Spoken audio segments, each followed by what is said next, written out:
I'm Reverend Susan Hudson McBride, and this episode of Mother Tongue focuses on the aftermath of violence that involves the taking of a life. Family members who lose loved ones in this way know injury continues long after the story leaves the front page.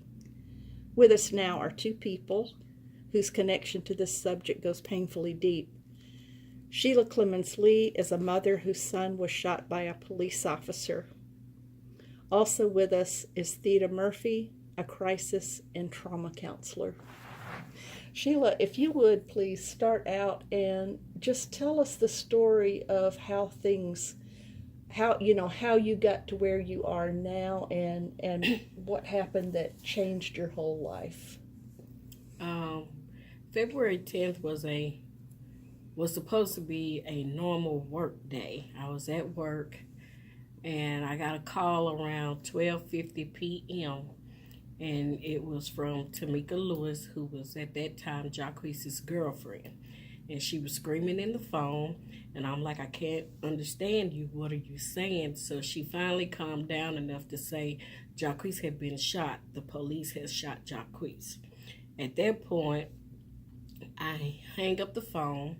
I called my husband Mark and asked him to come pick me up because Jocques had been shot. So when Mark got there, on our way to Vanderbilt, we were right at the airport on Murfreesboro Road, and I told Mark, I said, Jocques is gone. And he was like, you don't know that? Let's just get to the hospital. And I'm like, I'm telling you, my son is gone. So as we approach Vanderbilt, my nephew Josh is there, and he's telling the security, well, that's his mama right there, let her through. So, they go ahead and rush me through. There's so many security people standing around and stuff, and they put me into this room, which, after Mark gets checked in, he comes in there. My family is starting to arrive. Then this detective, I'm not sure who he was, but as far as I know, he wasn't even a detective that was out there on the scene.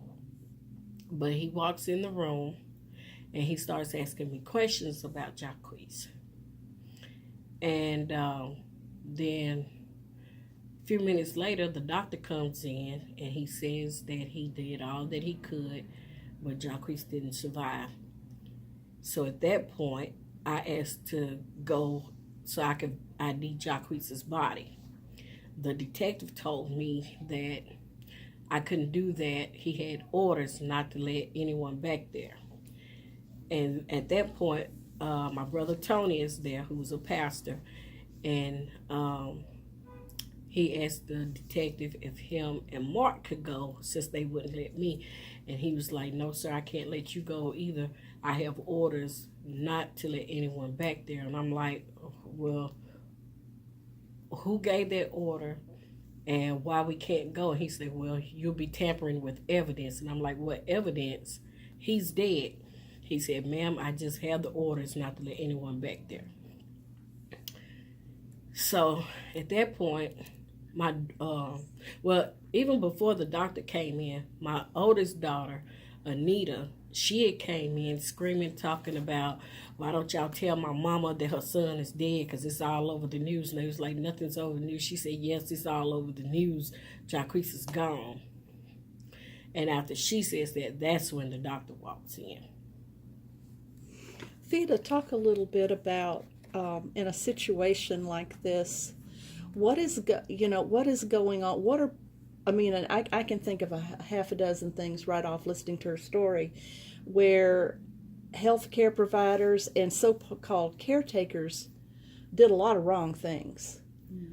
And when we're talking about the traumatic and sudden death of someone, under normal circumstances where there's just an accident, but in this kind of situation, there's the additional injury and trauma. How does that, where do we even start with that? I mean, from the point she finds out her son has been shot to the point she gets to the hospital and they won't even let her view his body. No, it doesn't sound like anybody acknowledged the fact that this is a family that's going through a trauma, concerned about their loved one. So, if anybody had even just taken a minute to do that, I believe the family's response would have been completely different. It doesn't even sound like there was a proper death notification done, in which case, when that is done, you do that with compassion and with care, and knowing that these people care about their loved one, and you usually have the chaplain on the scene to help them to deal with their emotions and to provide emotional support and to provide spiritual support if the family wants that. And none of that was done. Sheila, I honestly did not see a picture of how this should have been handled until the night we all met at a park over near John Henry Hale. And you very graciously introduced yourself and made your way to another mother who had gone through something so much like what you had. And just seeing you and Daniel Hambrick's mother come together and watching this one, I thought, why couldn't Sheila Clemmons Lee have had that? Why couldn't that have been a part of it? Well, we've talked about the trauma of what a family goes through. Do you mind sharing a little bit of what happened after that night when you found out that Jacques had been shot, that he was dead, and where do you even begin to pick up from there? You actually don't pick up from there. You go through all these different emotions. I stayed numb practically a whole year. I really didn't grieve Jacques until after February 10th, 2018, because I was out there busy fighting for the justice for him. And not only him, but everyone else that may travel this road that I was traveling. That night I set up and I'm like, this can't be real.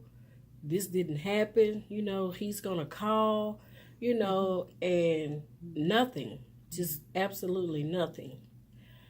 Of course, there were sleepless nights, and as a mother, you protect your children. So with me having 3 other children, 3 daughters who looked up to Jacques, he was not just their brother, he was their father figure, he was their protector, he was so much more than just a brother. And so I couldn't take a chance on losing them as well. Because, they went through some things in 2017 with my baby girl. She was scheduled to graduate May 13th of 2017. Got a call 2 weeks before graduation saying that she wasn't going to graduate. And Mark and I, we went to the school, and I'm like, what is going on? How can we fix this and everything? And they was like, well, her grades. I'm like, y'all do know that her brother was murdered back in February. And that's when we discovered, that's when all her grade changes started, was after February 10th.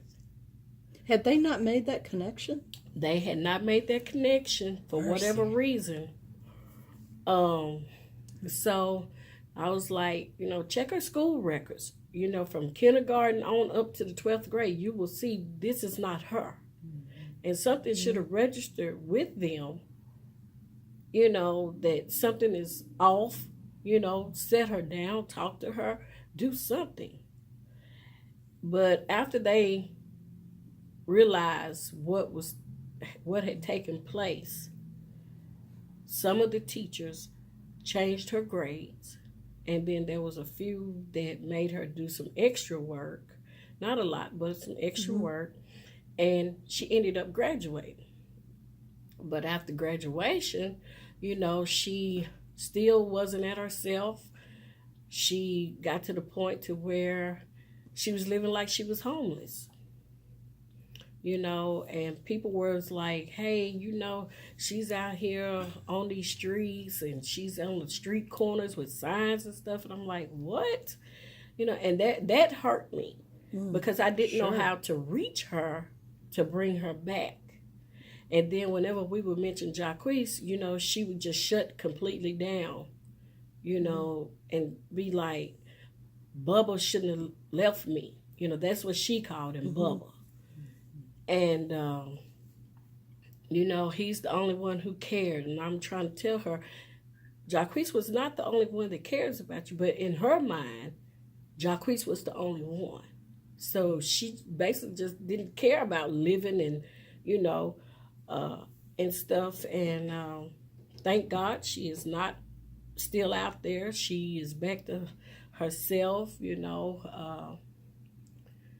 and then my middle daughter, she had right before December of 2016, she talked to Jocques and she had told him that she was going into rehab. And she found herself, she didn't make excuses. Her birthday is in January. She didn't make excuses why she couldn't go. She was the one who made the call, so I knew she was serious. And then she got out like a couple of days before Jocques got killed. So that sent her backwards. Oh, yeah. And, and she's still fighting now, trying to get herself together, and they all say, we just want to make him proud. Like I said, he was a major part of their lives. And then my oldest daughter, she suppresses her feelings. She doesn't show any kind of emotions or anything. Sometimes you'll catch her staring off, and she'll sometimes say, I'm sorry, I'm just sorry, and stuff. And even to this day, she still will not express anything. Now, the middle daughter, who suffers with the drugs, she's been diagnosed with 100% PTSD. And then earlier this year, she was involved in a hit and run, which ended her in the hospital. And so now she only not has the vision of Jocques running and getting shot. She sees herself getting hit over and over. So she's got a double portion of the PTSD. What is it people could do? I mean, what kind of response would have made a difference to you? Even, back in the beginning up through... I'm not really sure. I do know that if MNPD had shown some kind of concern, instead of immediately trying to cover up the situation and held this officer at some point accountable for what he had done. I even had, this city could have been shredded to pieces.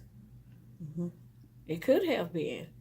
But at the vigil, I asked them, not to tear the city up because the city didn't do anything. It was the Officer Lippert. and that's who should be held accountable. And so, of course, that didn't happen. And never in my wildest dream did I ever think that I would be bearing a child, you know. Yeah. Well, and the thing that kept occurring to me especially over all the last couple of years, watching you move from a woman who was in deepest grief to a woman who was angry to a woman who you kept evolving and moving into, you know, and I know people talk about the stages of grief and all, and I don't know how anybody came to this little chronological order, because I've seen you go back and forth, and how else could it be? But it's not chronological at all. No, I mean, they can all happen simultaneously, actually. And, you know, there's no time limit. It's not linear. You can go back. I mean, grief is a messy process, you know, and it gets messier depending on how much you love the person who died. And I think a big piece of this that I don't want us to pass over is the number of black men who have been targeted by the police in this country. Mm-hmm. And, you know, it's enough to lose a child that you love. And then on top of that, have law enforcement where they do target black and brown bodies. Mm-hmm. And on top of that, we've got just an almost useless or a completely unsupportive system to reach out to people to help them make any kind of to make sense of something that doesn't make any sense. Right. But to be there and to be a support. One of the things that we've talked about is the way that grief and anger and just this whole business of trauma becomes a part of our fiber, our very DNA. And we know from studies that generations of people, families that have been through a good deal of trauma, they hold that, and it's not something, you know, it's something a person would be born with if previous generations have held this. Yeah, the studies have shown that it changes your DNA, and so those changes are passed down through generations, and it shows up in all kinds of ways. I think it also changes the culture. I mean, there are so many things that I think in our culture, which is so violent and so mean and so unempathetic and oppressive, so many things that we accept as normal are actually trauma symptoms that have been fossilized and have become just part of our culture and a part of our society, and we accept that as normal. And we don't even know, you know, any other way to live. Yeah, it's all the way down into the marrow of the bone. And people are punished because they are going to have a response to something that's that deep in them. Right. Yeah. We all went to the police department one night after a number of months sitting outside East Precinct just trying to get somebody to have a conversation. Yes. And that night, I recall being there and being, you know, it just, it's just this bedeviling recollection of, here is a man who owns a building who wants us to be arrested. Here are the police that just wish we would go away. And here is a mother who just wants to have a conversation with the chief of police about what has happened, and what happened in your eyes. What did that night look like to you? It looked like they didn't want to be bothered.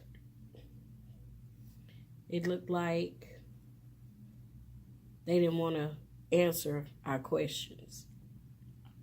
They just basically wanted us to go away. Because even at the sit-in at East Precinct, they thought, hey, they'll go away. Give this about a week or so, and they'll go away. But we didn't go away. We brought friends. We brought friends, lots of friends. And so it brought heat to the police precinct. Mm-hmm. And so when we showed up at the headquarters, they were probably like, oh, Lord, they done come here. Will these people not give up? No, we will not give up. You took something precious, very precious from our family. Mm-hmm. And no, we're not going away. So I'm very grateful for the people that were there with us, that has been with us since day one. And to know that the people that was with us was willing to go to jail for us. They didn't want us going to jail, but they were taking the chance on going to jail if that's what it took. And that night, I'm like, they don't understand how much they really mean to me, to my family, some had never been to jail and were willing to get something put on their record for the Clemmons and Lee family. There's a whole lot of gratitude for these people who are now my family.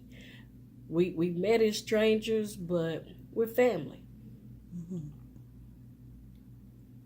I have thought a number of times that had it not been for Jocques and what happened that night in a couple years in February, I likely would not know you. There's a number of us that would not know each other. Mm-hmm. And I want to believe that there's no way what's going on now replaces. If we could roll it back, yes, we would want Jocques here. We would want him here for you and the family, and especially those sisters. But the mobilizing and the relationships that came together.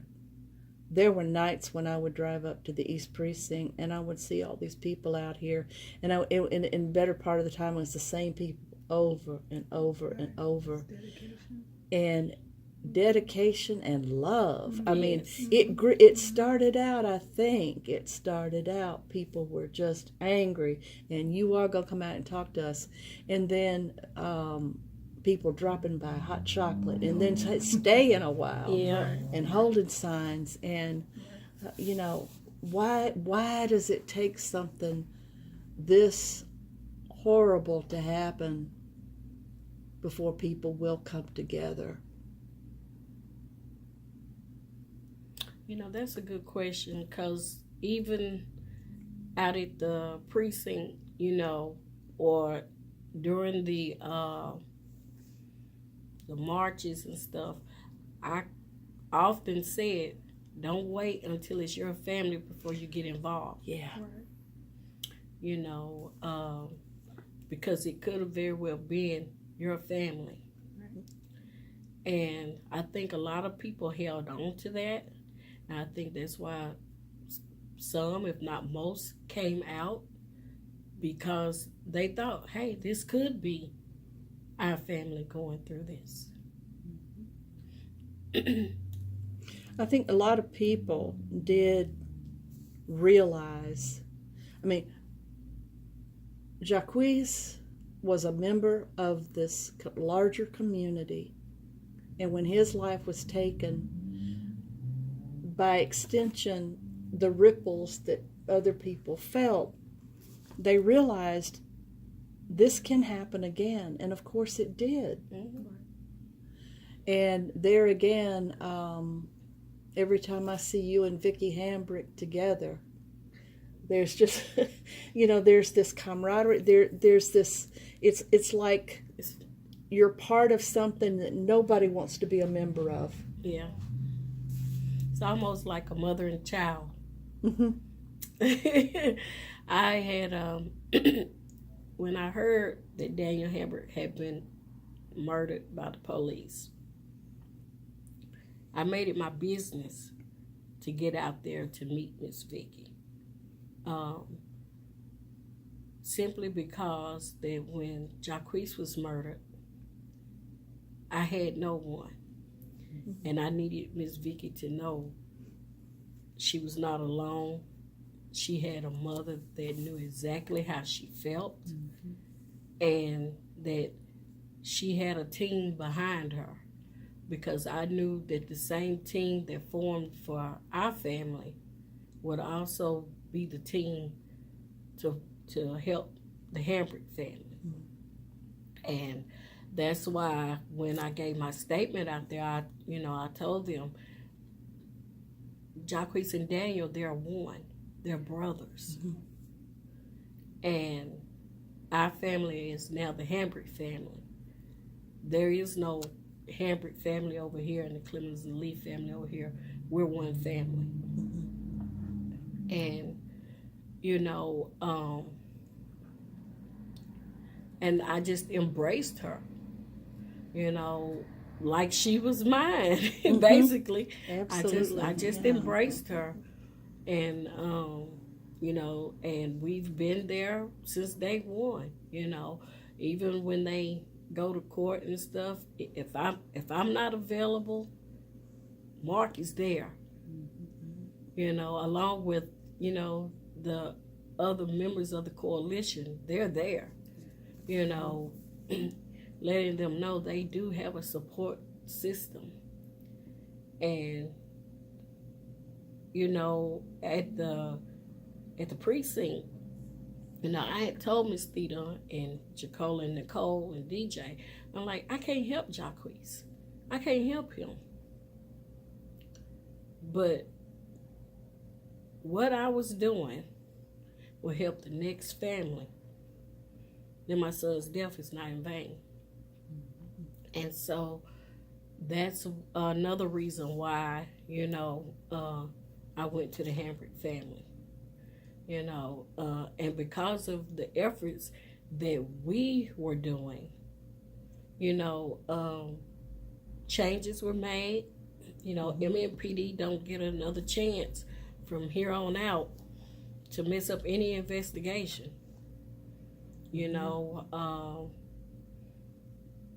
Then we see that Delky got arrested. But we're not satisfied with the arrest. When we hear the word convicted, then we will have justice. I know a lot of people say, well, wouldn't the true justice be to have Jacques and Daniel? Yes, it would be. But since we don't, then the next justice is to see that this officer get convicted. And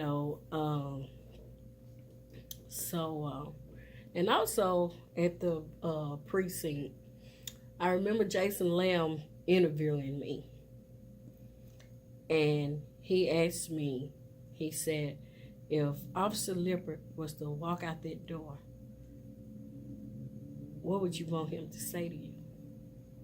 And I looked at him and I told him I wouldn't want Lippert saying nothing to me at all.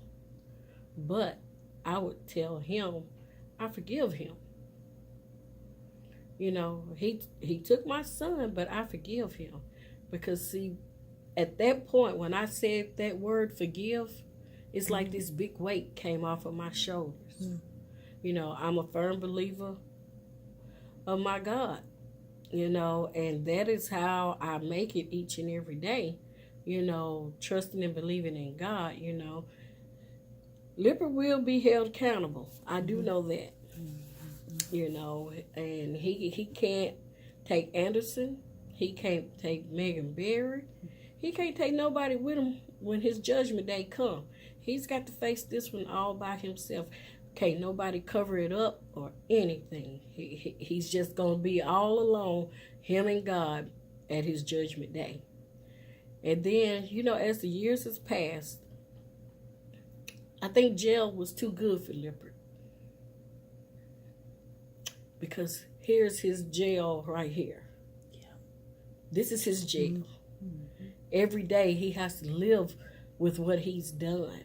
Even though he doesn't show it publicly or say it out loud, he fights within himself.